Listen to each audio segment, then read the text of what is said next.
Gražiakė, atleisk, nenorėjau sugadinti tavo šventės, bet man labai liūdna. Flora, kodėl tu taip kalbi? Man liūdna. Nekalbėk tai, Flora, nereikia. Žinojau, kad apsiverksi. Būčiau tau užtvojęs, jei nebūtum apsiverkusi.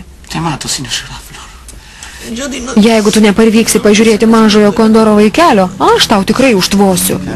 Jis grįš, juk ne visam laiku iškeliauja. Žinoma, ne, o kai grįšiu, būsime kartu, ar ne? Flora, tikrai būsime. Aš išvykstu tik keletui dienų. Taip, bet tos kelionės niekada nežinai, kaip viskas baigsis, ir tai man kelia liūdėsi. O jeigu tu jau būsi labai suaugęs ir manęs nebus, kad tavimi pasirūpinčiau? Pamenu, kai atvykau čia, tu dar žaidėjai. Toks mažytis. Pasiklydęs, Flora, buvau pasiklydęs, kol tu neatsiradai mano gyvenime. Tu padėjai man subręsti. Ir jeigu dabar esu laimingas,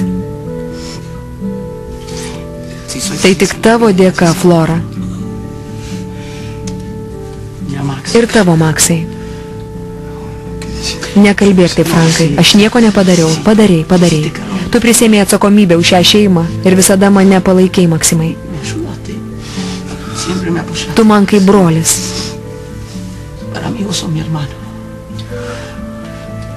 Ačiū. Palauk, Frankai, liaukis, neprivalai man dėkoti.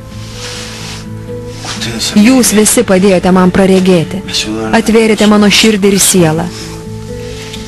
Jeigu ne jūs, dabar būčiau niekas.